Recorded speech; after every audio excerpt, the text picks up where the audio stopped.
தமிழ் மக்கள் அனைவருக்கும் என் அன்பான வணக்கம். இன்னைக்கு வில்லேஜ் பாட்டி சமையல்ல அருமையான ஆரோக்கியமான ஒரு ரெசிபி தான் பார்க்க போகிறோம். அதுக்கு முன்னாடி நம்ம சேனலுக்கு லைக் பண்ணி ஷேர் பண்ணி கமெண்ட் பண்ணுங்கள். அதே மாதிரி சப்ஸ்கிரைப் பண்ணிடுங்க. பக்கத்தில் இருக்கிற பெல் ஐக்கானையும் மறக்காமல் ப்ரெஸ் பண்ணிடுங்க. அப்போ தான் நான் போடுற எல்லா வீடியோஸுமே உங்களுக்கு நோட்டிஃபிகேஷனாக வரும். இப்போ வாங்க ரெசிபிக்குள்ளே போயிடலாம். நான் இப்போ ஒரு பத்தியத்துக்கான ஒரு ரெசிபி தான் சொல்ல போகிறேன். அதாவது உடம்பு சரியில்லாமல் இருக்கிறவங்க, ஒரு வயிறு பொறுமல் இருக்கிறது, அந்த மாதிரி கொஞ்சம் வயிறு அப்செட்டாக இருக்கிறவங்களுக்கெல்லாம் இந்த ரெசிபி ரொம்பவே சூட் ஆகும். இப்போது அஜீரணமாக இருக்கிறது அதுக்கு எல்லாத்துக்குமே ரொம்ப நல்லா இருக்கும். எந்தவித சைடு எஃபெக்ட்டும் பண்ணாது. இப்போ நான் ஒரு பவுல் அளவுக்கு தண்ணி சேர்த்து இது நல்லா கொதிக்க வச்சுருக்கேன். இதில் நம்ம தண்ணி ஜாஸ்தியாக இருந்தது அப்படின்னா அதாவது எடுத்து வச்சுக்கலாம். ஒரு டம்ளரில் பத்தாதுலன்னா அந்த கொதிக்கிற தண்ணியவே மறுபடியும் சேர்த்துக்கலாம். இப்போ தண்ணி நல்லா கொதிச்சிருச்சு. இப்போ நான் கடையில் வாங்கின அரிசி மாவு தான் அந்த ரெட் கலர் பவுலில் தண்ணி ஊற்றினேன் இல்லையா, அதில் அரை கப் அளவுக்கு இது மாவு இருக்குது. இது கொஞ்சம் கொஞ்சமாக நம்ம இதை சேர்த்துட்டே நம்ம கலக்கிக்கலாம். இது நல்லா திக்காயிடும் போட்ட உடனேயுமே. இப்போ பார்த்தீங்கன்னாவே தெரியும் உங்களுக்கு எவ்வளோ நல்லா திக்காயிட்டு வருது அப்படின்னு சொல்லிட்டு. இது புழுங்கரிசியில் கூட, நம்ம இட்லி அரிசி இருக்கு இல்லையா, அந்த மாதிரி புழுங்கரிசியில் சாப்பாட்டு அரிசி, இட்லி அரிசி அந்த மாதிரி கூட செய்யலாம். அதுவும் இன்னும் ரொம்ப நல்லாயிருக்கும்.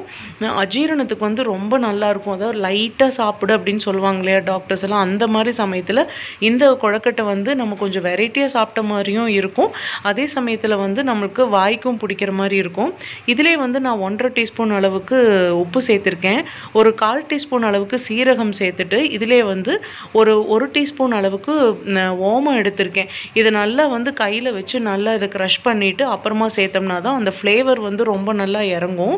இப்போ ஒரு 1/4 டீஸ்பூன் சேர்த்துட்டேன். இன்னும் கொஞ்சம் போட்டு அதாவது கொஞ்சம் கொஞ்சமாக போட்டு பண்ணால் நல்லா எல்லா பக்கம் க்ரஷ் பண்ண முடியுங்கிறனால தான் 2 தடவை போட்டிருக்கேன். இப்போ ஓமத்தையும் சேர்த்தாச்சு. இதை நல்லா மிக்ஸ் பண்ணி விட்டுட்டு நல்லா ஆற வச்சிடலாம். அதுக்கப்புறமா தான் நம்ம நல்லா பிசைஞ்சு எடுக்க முடியும். இப்போ பார்த்திங்கன்னா நல்ல மாவு நல்லா திக்காயிடுச்சு. இதே மாதிரி இட்லி அரிசியிலையும் சாப்பாட்டு அரிசியில் புழுங்கரிசி போட்டு நம்ம செய்யும்போது என்னென்னா, நம்ம மிக்சிலேயோ கிரைண்டர்லேயோ அரிசி கம்மியாக போட்டாவே போதும், நிறைய கொழக்கட்டை வரும். நம்ம உடம்பு சரியில்லாதப்போ சாப்பிட்றது அப்படிங்கிறதுனால நிச்சயமாக கம்மியான குவான்டிட்டியில் தான் பண்ணுவோம். அதனால் 1 டம்ளர் அரிசி எடுத்தாவே போதும். இப்போ பார்த்தீங்கன்னா நல்லா திக்காயிடுச்சு. இதை நான் ஸ்டவ் ஆஃப் பண்ணிவிட்டு எடுத்து வச்சாச்சு. இப்போ இந்த நம்ம கவுண்டர் டாப் இருக்குல்லையே, அதை நல்லா க்ளீன் பண்ணி வச்சுட்டு, ஏன்னா இது நல்லா போட்டு கையில் தேய்ச்சி பண்ணோம்னா அந்த ஒரு சாஃப்ட்னஸ் கிடைக்கும், அதுக்காக தான். அதனால இந்த கவுண்டர் டாப்பில் போட்டு நம்ம அதை நல்லா ஆற வச்சுட்டு அதுக்கப்புறமா கையில் நல்லா போட்டு மிக்ஸ் பண்ணி எடுத்துக்க போகிறோம். இப்போ எல்லா மாவையுமே கவுண்டர் டாப்பில் போட்டாச்சு. இப்போ கொஞ்சம் ஆறுனதுக்கப்புறமா கையில் வச்சு நல்லா தேய்ச்சிக்கலாம். இப்போ கையில் ஒட்டாது, இருந்தாலும் கொஞ்சமாக நம்ம எண்ணெய் வச்சுக்கலாம். நல்லெண்ணெய் எடுத்து வச்சுருக்கேன். அது கொஞ்சம் லைட்டாக அந்த ஆறுற வரைக்கும் கொஞ்சம் பிசு பிசுன்னு இருக்கும்.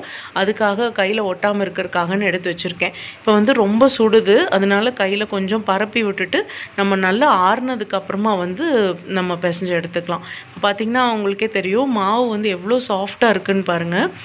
இந்த ஓமம் இருக்கிறதுனால அஜீரண கோளாறு இந்த மாதிரி இதுக்கெல்லாம் ரொம்ப நல்லா இருக்கும். ஏதாவது ஸ்டமக் அப்செட் இருக்கிறவங்களுக்கெல்லாம் ரொம்ப நல்லா கொடுக்கலாம்.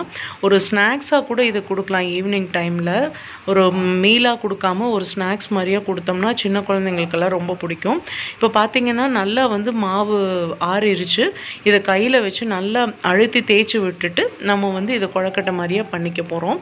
இது நம்மளுக்கு விருப்பமான ஷேப்பில் எந்த மாதிரி குழந்தைங்க விருப்பப்படுறாங்களோ அந்த மாதிரி செஞ்சுக்கலாம்.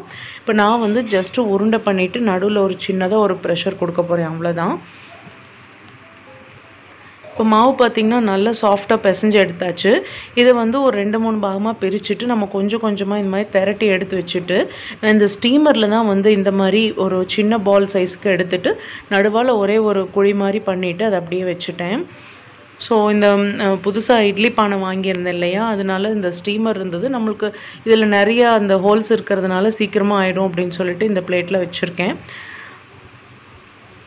அவ்வளோதான். இந்த மாதிரி ஒரு சின்ன ஒரு ப்ரெஷர் கொடுத்து வச்சோம் அப்படின்னா குழந்தைங்களுக்கு ஒரு அந்த குழி இருக்கிறதுனால அதுக்குள்ளே ஒரு சின்ன ஒரு பல்லு தேங்காய் வச்சு கூட கொடுக்கலாம். நம்மளாம் சாப்பிடும்போது தேங்காய் கொடுக்கலாம். இல்லை அப்படின்னா உடம்பு சரியில்லாமல் சாப்பிடும்போது தேங்காய் கொடுத்தா மந்தமாக இருக்கும்னு சொல்லுவாங்க. அதனால குழந்தைங்க உடம்பு சரியில்லாமல் இருக்கும்போது அந்த மாதிரி தேங்காய் அந்த மாதிரி எல்லாம் கொடுக்க வேண்டாம். இதுலேயே நம்ம உப்பு, சீரகம் இதெல்லாம் போட்டிருக்கு, ஓமெல்லாம் போட்டிருக்கிறதுனால மற்ற எந்த விதமான சைடாக எதுக்கும் சைட் டிஷ் எதுவுமே தேவைப்படாது. இருக்காது. இப்போ பார்த்தீங்கன்னா பாத்திரத்தில் வந்து நான் கால்வாசி அளவுக்கு தண்ணி சேர்த்துருக்கேன். தண்ணி வந்து சூடாகட்டும், அது வரைக்கும் வெயிட் பண்ணுவோம். அதுக்கப்புறமா வந்து நம்ம இந்த பிளேட் எடுத்து உள்ளே வச்சிட வேண்டியதுதான். இப்போ தண்ணி வந்து ரொம்ப நல்லா கொதிச்சிட்ருக்கு. ஸோ இப்போ இந்த பிளேட் வந்து உள்ளே வச்சுட்டு நம்ம வெந்ததுக்கப்புறமா, ஏன்னா ஆல்ரெடி நம்ம நல்லா கொதிக்கிற தண்ணியில் நல்லா பிசைஞ்சு எடுத்துருக்கோம். ஒரு 5 நிமிஷத்தில் நல்லா வெந்து வந்துடும். இப்போ இதே மாதிரி இன்னொரு இடியாப்பம் பிளேட்லேயும் வந்து நான் எடுத்து வச்சுருந்தேன். அதையும் வந்து மேலே வச்சுட்டு இது மூடி வச்சிடலாம். ஜஸ்ட்டு ஒரு 5 to 8 மினிட்ஸ் அவ்வளோதான். அதுக்கப்புறமா நம்மளுக்கு சூப்பராக வெந்து வந்துடும். அப்புறமா பார்க்கலாம்.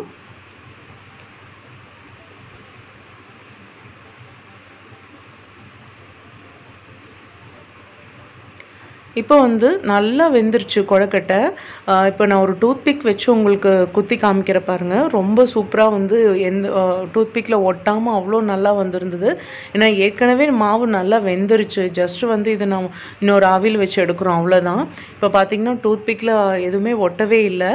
ஸோ நல்லா வெந்துருச்சு. நம்ம இப்போ இதை எடுத்து சர்வ் பண்ணிட வேண்டியது தான். ரொம்ப நல்லாயிருக்கும். எந்த விதமான சைடு எஃபெக்ட்டும் வராது நம்ம உடம்பு சரியில்லாமல் இருக்கும்போது சாப்பிட்டாலும்.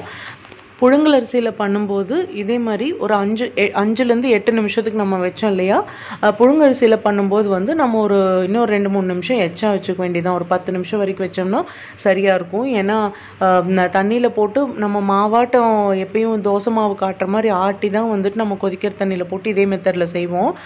அப்படி பண்ணும்போது கொஞ்சம் அந்த பச்சைத்தன்மை இருக்கத்தான் செய்யும் புழுங்கரிசி மாவில். ஸோ இது வந்து அரிசி மாவில் நம்ம அதாவது இன்ஸ்டண்ட்டாக இருக்கிற மாவில் பண்ணதுனால வந்துட்டு உங்களுக்கு ஈஸியாக வெந்து வந்துடும். அதனால புழுங்கரிசி போட்டு ஆட்டி நம்ம செய்கிற மாதிரி இருந்தது அப்படின்னா ஒரு 10லேருந்து 12 நிமிஷம் வரைக்கும் வச்சோம்னா கரெக்டாக இருக்கும், வெந்து வந்துடும் நல்லா. ஸோ இப்போ பார்த்தீங்கன்னா நம்ம இது வந்து பவுலில் வந்து சர்வ் பண்ணியாச்சு. ரொம்ப நல்லா இருந்துச்சு. அந்த ஓம வாசத்துக்கு ரொம்ப அருமையாக இருந்துச்சு. நாங்கள் வந்து தேங்காய் வச்சு கடிச்சு தான் சாப்பிட்டோம். நான் வந்து இது வீடியோக்காக போட்டது தான். இப்போ வீட்டில் வந்து எல்லோரும் நல்லா இருக்காங்க அப்படிங்கிறதுனால பத்தியமெல்லாம் ஒன்றும் கிடையாது. அதனால நாங்கள் வந்து தேங்காய் வச்சு சாப்பிட்டோம். அவ்வளோ அருமையாக இருந்துச்சு. இப்போ பாருங்கள் மாவு எவ்வளோ சாஃப்டாக நல்லா வெந்து வந்திருக்குன்னு சொல்லி பஞ்சு மாதிரி இருந்துச்சு. அவ்வளோ சூப்பராக இருந்துச்சு. அந்த சீரகம் ஓமத்தோடு சாப்பிடும்போது குழந்தைங்களும் வந்து ரொம்ப நல்லா விரும்பி சாப்பிட்டாங்க. இது ஸ்நாக்ஸ் மாதிரியும் நம்ம கொடுக்கலாம். இந்த கவுண்டர் டாப்பில் பண்ணதுனால பார்த்திங்கன்னா ரொம்ப பிசுன்னு ஆகிடுச்சு கவுண்டர் டாப்பெல்லாம்.